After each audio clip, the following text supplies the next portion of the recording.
రాష్ట్రానికి సంబంధించి ఒక్కొక్కటిగా కూడా చర్చించే ప్రయత్నం అయితే చేద్దాం. సో మొత్తానికి రాష్ట్రానికి సంబంధించి ముఖ్యమంత్రి ఇటు యనమల రేవంత్ రెడ్డి గారు, అదేవిధంగా పొంగులేటి శ్రీనివాస్ రెడ్డి గారు, దాంతోపాటు బట్టి విక్రమార్క గారు. అసలు ఏం జరుగుతుంది?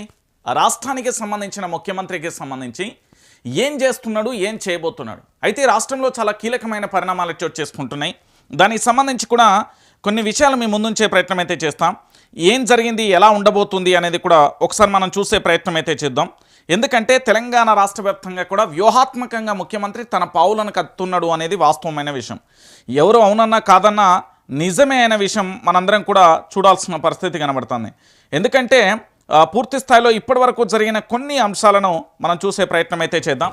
సో మొత్తానికి ఏం జరుగుతుంది, ముఖ్యమంత్రి గారి వ్యూహం సఫలీకృతం అవుతుంది అని చెప్పడంలో ఎలాంటి డౌటు కూడా లేదు. దానికి సంబంధించి కొన్ని ఆరోపణలు మనం చూసే ప్రయత్నం చేద్దాం.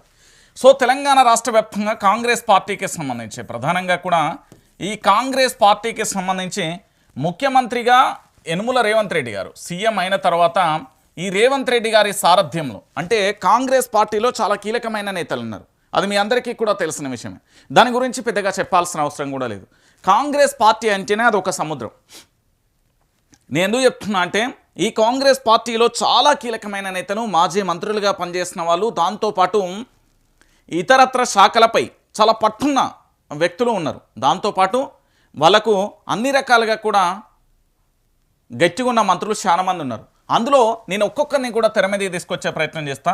ఒకటి, కాంగ్రెస్ అంటే జానారెడ్డి, ఇది అందరికీ తెలిసిన విషయమే. దాని తర్వాత ఉత్తమ్ కుమార్ రెడ్డి కాంగ్రెస్ అంటేనే.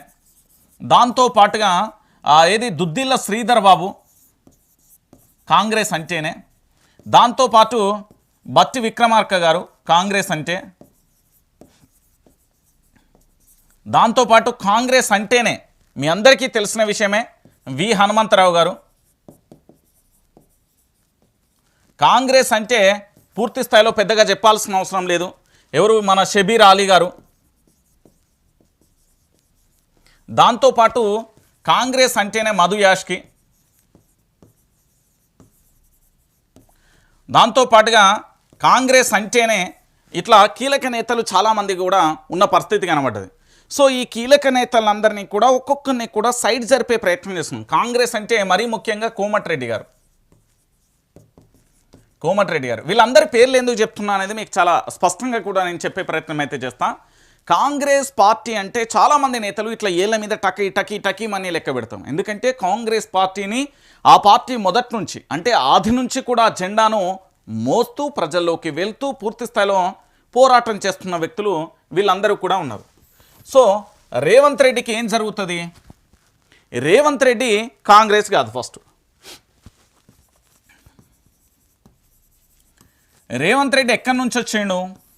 రేవంత్ రెడ్డి ఫస్ట్ టీఆర్ఎస్, దాని తర్వాత కాంగ్రెస్ అనుకుంటా బహుశా. ఇక్కడ ఒక టర్మ్ ఉంటుంది ఖచ్చితంగా కూడా. దాని తర్వాత టీడీపీ టు కాంగ్రెస్. సో ఈయన పార్టీ మారిన వ్యక్తి. దాంతోపాటు ఇంకొక విషయం ఏంటంటే నెంబర్ 2గా చెప్పుకునే పొంగులేటి వైఎస్ఆర్సీపీ, ఫస్ట్ కాంగ్రెస్, దాని తర్వాత వైఎస్ఆర్సీపీ, దాని తర్వాత టీఆర్ఎస్, దాని తర్వాత ఇప్పుడు కాంగ్రెస్. సో రేవంత్ రెడ్డి వ్యూహం ఏంటంటే కాంగ్రెస్ పార్టీకి సంబంధించి ఎవరైతే అధిష్టానం, మీ అందరికీ మళ్ళీ చెప్తున్నా, ఢిల్లీకి దగ్గరగా ఉండి అధిష్టానానికి నమ్మకమైన వ్యక్తులు ఎవరైతే ఉంటారో, ఈ అధిష్టానం దృష్టిలో వీళ్ళే నెంబర్ 1 అనేటోళ్ళు ఎవరైతే ఉంటారో వీళ్ళందరినీ కూడా నెమ్మదిగా కూడా పక్కకు జరిపే ప్రయత్నాలు చాలా స్పష్టంగా జరిపారు. మీ అందరికీ తెలుసు జానారెడ్డి విషయంలో ఏం లేదు, వాళ్ళ ఇద్దరి కుమారులకు సంబంధించి ఒకరికి ఎమ్మెల్యే, ఒకరికి ఎంపీ పదవి వచ్చింది. దాంతో పాటుగా ఉత్తమ్ కుమార్ రెడ్డికి సంబంధించి ఈ నీటి ప్రాజెక్టులకు సంబంధించి వివరణ విషయంలో కానీ, కాళేశ్వరం కానీ, దాంతోపాటు ఇటు గోదావరి కృష్ణా జలాలకు సంబంధించి కానీ, అటు నాగార్జున సాగర్కి సంబంధించి, అటు శ్రీశైలానికి సంబంధించి, దాంతోపాటు ఇటు ఎత్తిపోతల పథకాలకు సంబంధించి తెలంగాణ వాటా ఎంత, ఆంధ్రప్రదేశ్ వాటా ఎంత, ఆంధ్రప్రదేశ్కి ఎన్ని నీళ్లను వాళ్ళు దొంగతనంగా తీసుకెళ్లే ప్రయత్నం చేస్తున్నారు, ఆ శాఖ మీద అనేక రకాలుగా కూడా ప్రెస్ మీట్ పెట్టే ప్రయత్నంలో కూడా తెలంగాణ రాష్ట్రం నీళ్లు నిధులు నియామకాలం అనే ఎట్లయితే కోరుకున్నదో గా విషయంలో ఉత్తమ్ కుమార్ రెడ్డిని సైడ్ జరిపాను. ఆ తర్వాత శ్రీధర్ బాబు సైలెంట్ అయిపోయాడు, మీ అందరికీ కూడా తెలిసిన విషయమే. అయితే ఇప్పుడు బట్టి విక్రమార్క అంతా అయిపోయింది. ఎందుకంటే అధిష్టానానికి వైఎస్ రాజశేఖర్ రెడ్డికి అత్యంత సన్నిహితుడిగా, అత్యంత ఏంది అంటే మీరందరూ కూడా కాంగ్రెస్ హయాంలో చూసిర్రు, నమ్మకమైన వ్యక్తి బట్టి విక్రమార్క గారు. సో బట్టి విక్రమార్కకు సంబంధించి నైనిక ఏది బొగ్గు బ్లాక్కు సంబంధించిన దాంట్లో ఇరికించే ప్రయత్నం చేసిళ్ళు. ఇక హనుమంతరావుకు సంబంధించి షబీర్ అలీకి సంబంధించి వాళ్ళని పట్టించుకునేది లేదు. మధు యాష్కి ఎప్పుడో సైడ్ అయిపోయిండు. కోమటిరెడ్డి మొన్నటి కథనంతో పక్క పెట్టిళ్ళు.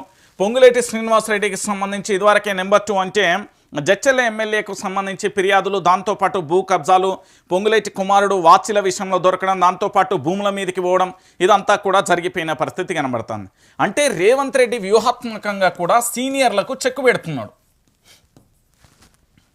తన వ్యూహంలో భాగంగా వీళ్ళందరూ కూడా పార్టీ జెండా పట్టుకొని మోసిన వాళ్ళే, వీళ్ళు పార్టీ మారిన వాళ్ళు కాదు. సో రేవంత్ రెడ్డి చాలా క్లియర్ కట్గా కూడా మీ అందరూ కూడా ఆలోచించాల్సిన విషయం ఏంటంటే, కాంగ్రెస్ పార్టీ జెండా పట్టుకొని మోసి, కాంగ్రెస్ పార్టీ కోసం పోరాటం చేసి, కాంగ్రెస్ పార్టీయే అధికారంలోకి రావాలి. ఇక తెలంగాణలో మరో పార్టీ కానీ మరొకరిని కూడా మేము ముఖ్యమంత్రిగా చూడలేం.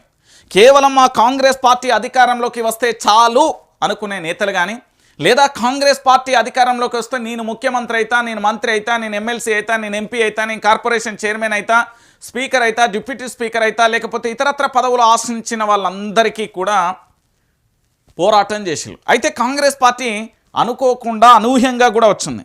అయితే రేవంత్ రెడ్డి టార్గెట్ కూడా ఇక్కడ చాలా మట్టికి అందరికీ తెలిసిన విషయమే, పెద్దగా చెప్పాల్సిన అవసరం లేదు. ఎందుకంటే రేవంత్ రెడ్డి గారికి సంబంధించి ఇప్పటి వరకు మనం చూసిన విషయంలో ఎందుకంటే వ్యూహాత్మకంగా కూడా ముందుకెళ్తున్న పరిస్థితి కనబడుతుంది. వీళ్ళందరికీ కూడా రేవంత్ రెడ్డి చెక్ పెట్టిండు. ఈ విషయం తెలియక ఏంది అంటే ఒక్కొక్కరు వ్యూహాత్మకంగా వాళ్ళు ఇష్టానుసారంగా కూడా మాట్లాడే ప్రయత్నం చేస్తున్నాం. విషయం ఏంటి అంటే సీనియర్లకు రేవంత్ రెడ్డి చెక్కు పెట్టాను. ఇంకొక విషయం ఏంటంటే రేవంత్ రెడ్డికి సంబంధించి రెడ్ల, వెలమల, కాపుల, బీసీల, ఎస్సీల, ఎస్టీల, గిరిజనుల అనేది లేదు. ఎవరైతే తనకు పోటీ అనుకుంటున్నారో, ఎవరైతే కాంగ్రెస్ పార్టీలో తన తర్వాత ఆ స్థానాన్ని భర్తీ చేయగలుగుతారో, ఎవరైతే అధిష్టానానికి సంబంధించి ఢిల్లీ అధిష్టానానికి సంబంధించి పూర్తి స్థాయిలో కూడా పట్టుంటారో వాళ్ళందరికీ కూడా చెక్కుబడ్డది అనేది రాజకీయ విశ్లేషకులు చాలా ఘంటాపదంగా కూడా చెప్తున్న పరిస్థితి కనబడుతుంది. సో ఇలాంటి పరిస్థితులలో ఇట్లనే జరిగితే ఎట్లా అనేది కూడా వీళ్ళందరూ కూడా ఆలోచించుకోవాలి. ఎందుకంటే ఒక మంత్రి మీద ఆరోపణ రావడం, ఆ మంత్రి వెనుక అత్యంత కీలకమైన సంస్థ ఉండడం, దాని మీద దుష్ప్రచారం, ఆ వ్యక్తి మీద వ్యక్తిగత హననం చేయడం, దుష్ప్రచారం చేయడం, దాంతోపాటు ఆ సంస్థకు సంబంధించిన మళ్ళీ చైర్మన్ దగ్గర పోతే ఇక్కడ దోస్తుగా ఉండడం. సో పార్టీ మారచ్చిన వాళ్ళకు కాంగ్రెస్ పార్టీలో సమస్య లేదు, ఆ పార్టీ జెండా పట్టుకుని మోస్టోళ్లకు మాత్రమే ఇక్కడ సమస్యగా మారిపోయింది. ఎందుకంటే ఆయన ఎక్కడి ఓడి ఏడి పోతలే అనే కాడికి అయిపోయిన పరిస్థితి కనబడుతుంది. గా విషయానికి సంబంధించి ఇక్కడ పంచాయతీ మొదలైపోయింది. ఆ పంచాయతీకి సంబంధించి వ్యూహాత్మకంగా కూడా ముందుకెళ్తున్న పరిస్థితి కనబడుతుంది. దాంట్లో ఇంకొక ఆవగింజంత అనుమానం కూడా లేదు. పొతం పెట్టే కార్యక్రమాన్ని మొదలుపెట్టిండు. ఒక్కొక్కరిని కలుపు మొక్కలుగా ఏరిపారేసే ప్రయత్నం చేస్తుంది. కాంగ్రెస్ అంటే రేవంత్ రెడ్డి, రేవంత్ రెడ్డి అంటే కాంగ్రెస్, కాంగ్రెస్ అంటే సోనియమ్మ, కాంగ్రెస్ అంటే చేయి గుర్తు, కాంగ్రెస్ అంటే వాళ్ళ కాంగ్రెస్ పార్టీ జెండా ఎట్లా గుర్తొస్తుందో గట్లనే తెలంగాణలో కాంగ్రెస్ పార్టీ అంటే ఒక రేవంత్ రెడ్డి తప్ప మళ్ళీ ఎవరు కనబడకూడదు. ఇప్పుడు తమిళనాడు రాజకీయాలు చూసినా, ఇతరత్ర రాజకీయాలు చూసినా వ్యక్తిగత పూజ ఎట్లుంటుందో మీ అందరికీ తెలిసిన విషయమే. జయలలిత విషయంలో కానీ మరికొందరి విషయంలో మనం చూస్తున్నాం. సో ఆ వ్యక్తిగత పూజ తెలంగాణలో స్టార్ట్ కాబోతున్నది.